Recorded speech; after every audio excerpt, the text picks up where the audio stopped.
Bismillahirrahmanirrahim. Assalamu alaikum. My dear student, my name is Rana Muhammad Rashid. I am your English teacher. Dear student, today 3rd August 2020 English class 10th में unit number 10 a world without books के paragraph number 1 और 2 की जो है हमने translation देखनी है। लेकिन उससे पहले हम जो है वो वर्ड मीनिंग देखेंगे।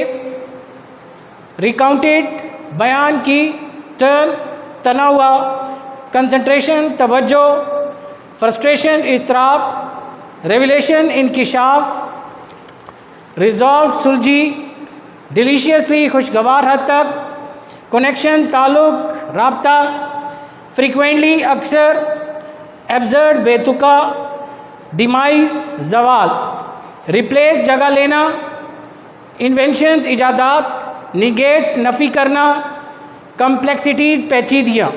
डियर स्टूडेंट, अब हम ट्रांसलेशन करेंगे पेज नंबर 119 पे paragraph number 1। An Irish novelist Comte Webber once recounted a story about observing a Cantonese man sitting on a Kowloon footpath reading a book. एक Irish novel निगार Comte weber ने एक मरतबा Kowloon के footpath पर किताब में मगन एक चीनी बाशिंदे के मुशाहिदे के मुतालिक कहानी बयान की। The man face was stern with concentration. उस शख्स का चेहरा तवज्जो की वजह से तना हुआ था। And his finger tracing the line being red, और उसकी उंगली ज़ेर नज़र सतर का खोज लगा रही थी। At time the man's expression would be disturb in frustration at his progress. जो वो आगे बढ़ता जा रहा था, उस शख्स के चेहरे के तासुरात में इस्तराब के तासुरात भी पैदा होते जा रहे थे।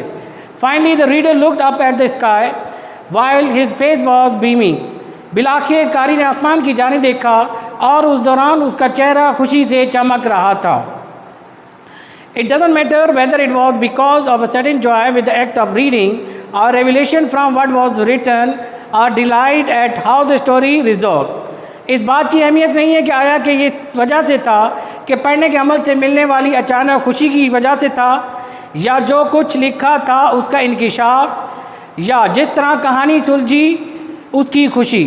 The point is that he was in possession of something deliciously private. बात यह है कि वो एक ऐसी चीज़ का मालिक था जो खुशगवार हद तक निजी थी। A connection between him and the writer, उसके और मुसन्निफ के दरमियान ताल्लुक़। Between the real world and the world describe upon the pages, हकीकी दुनिया और सफ़ात पर बयान करदा दुनिया के दरमियान। There is a paragraph number 2। There is a frequently asked question, what would the world be like without book. अक्सर सवाल पूछा जाता है कि किताबों के बगैर दुनिया कैसी होगी। The very question is absurd and depressing. ये सवाल ही बेतुका और अफसरदा कर देने वाला है। It is always said that the latest technology signal the demise of the book. ये अक्सर कहा जाता है कि जदीद तरीन टेक्नोलॉजी किताबों के ज़वाल की निशानदेही करती हैं। Decades ago it was thought that the radio would replace book. दिहाइयाँ कबल ये कहा जाता था कि रेडियो किताबों की जगह ले लेगा। This fear has persisted through out with the invention of television and internet. यह खौफ टेलीविज़न और इंटरनेट की इजादात के साथ मौजूद रहा। But scenes like that of Cantonese man reading the book negate the notion that modern advances pose the threat to reading. लेकिन चीनी बाशिंदे के किताब के मुताले के मनाजिर इस ख्याल की नफ़ी करते हैं कि जदीद इजादात मुताले के लिए ख़तरे का बाइस बन सकती हैं।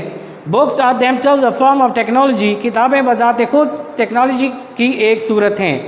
That is spread over the pages and make the delve into the complexity of life, जो कि सफ़ात पर फैली हुई हैं और हमें ज़िंदगी की पेचीदगियों का खोज लगाने वाला बनाती हैं।